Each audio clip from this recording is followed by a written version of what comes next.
Yo, welcome back everybody. This is going to be a 2 episodes in one video, and I'm going to be talking about Invincible episode 1 and episode 2. I just want to start by saying that we've been waiting so long for the second season, and it's finally out. I was happy about how long it was taking them to push it out, because the more time it takes for them to push it out, the better, the most likely it'll be better. So let's just get into talking about it. So, episode 1, we still feel the effects and the repercussions of what happened to Chicago when Omni-Man and Invincible fought at the last episode of last season, and we can still very much feel, especially with Mark, because he always, thinks about it, and we see him in this saving a lot of people and doing good stuff to make up for what happened to Chicago, because he kind of feels responsible for it. But I did not expect the opening of this. I think his name is Angstrom Levy, who is the main villain of this. He's got the big head who can travel through the multiverse. He's actually from a different world, and on his world, Invincible and Omni-Man are teamed up, and they've created an apocalypse, killing a bunch of people and just wreaking havoc. And there is a resistance that consists of Eve and some other heroes. Angstrom is also down there, and he's about to get snatched up by either Omni-Man or Invincible, I forgot, but he gets out there, he teleports, and that's the last we see of him for a while. But we find out later that he travels to the current world, or the current universe that this show is taking place in, recruits the Muller twins to help him build this device. Angstrom has been going and finding, doppelgangers, variants of himself to, learn more. And then he needs the Maulers to build a device to combine all of the minds together into his. Stedman is also currently benching Invincible because I think it has something to do with the whole Omni-Man situation. Mark really wants to get back in. And now he has to balance school and doing all this, and he's always late to a bunch of things, and you guys know how that is, with like Spider-Man or any teenage superhero. We also see the new Guardians of the Globe. More of the younger kids, the girl who can clone herself, the girl who can shrink, Rex, some others. I do have to get these names down because you guys know I'm bad with names, but I know they gotta get these names down.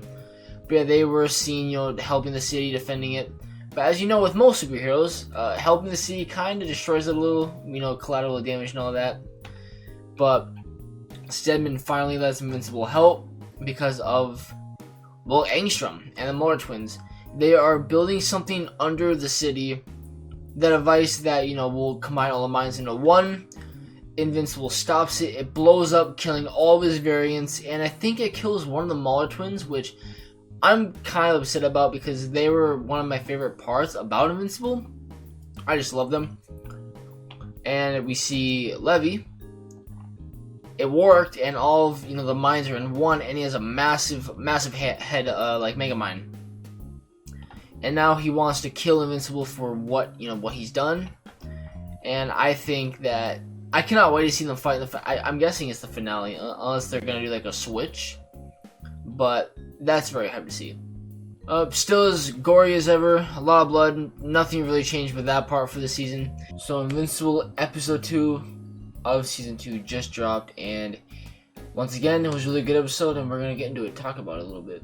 So this episode takes place on Mark's graduation day, but superheroes, obviously miss the most important thing, so he's fighting this villain. Once again, I'm not really caught up on all of the Invincible lore and all the comic stuff, but he's fighting this guy who I think can shoot like sonic waves or something like that, and takes him out. Then he goes to graduation, and this was it had a lot of stuff in it for the time we were given. Like Mark goes to Atlantis, he fights Darkwing's son, and the whole sequence, by the way, where he fights Darkwing's son is really cool.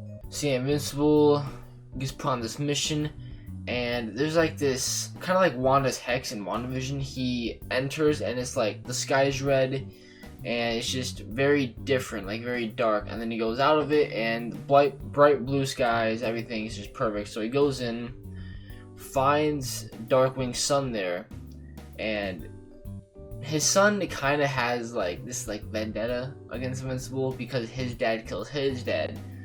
But yeah, he's sent there to capture him. And yeah, that was basically all. It was really cool though because we got put in the Shadow Realm, and there's like monsters in there and everything. And yeah, Invincible captures his son, brings him back to Stedman, and that was the end of that. And also, since Omni-Man killed the Atlantis hero for the Guardian of the Globe, once again, Aquarius, I think I saw it on my phone or something like that. But the Atlantis, the hero for Atlantis, was part of the Guardians of the Globe, and as we all know, Omni-Man killed him. So Stedman wants Invincible to, kind of make amends with Atlantis, which I thought was pretty cool. I didn't even know we'd see Atlantis in this, but we do.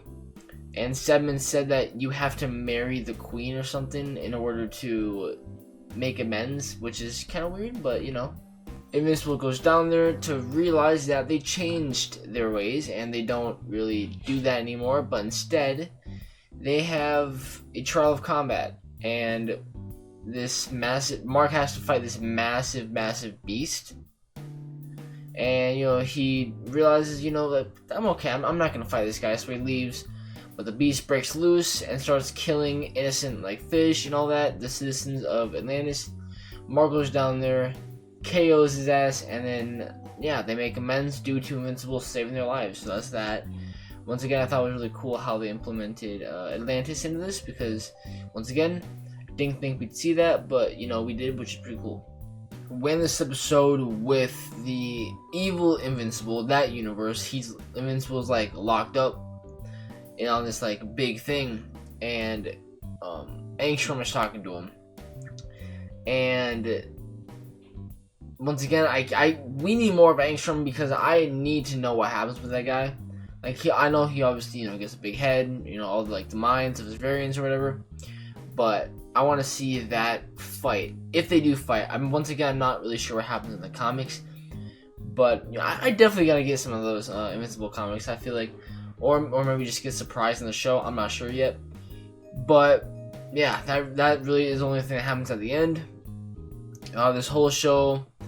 Also feel bad for Mark's mom because she has been going through it recently. She's been having breakdowns. I mean, I would too if I married someone and after all those years turns out they were a alien killer. So I understand.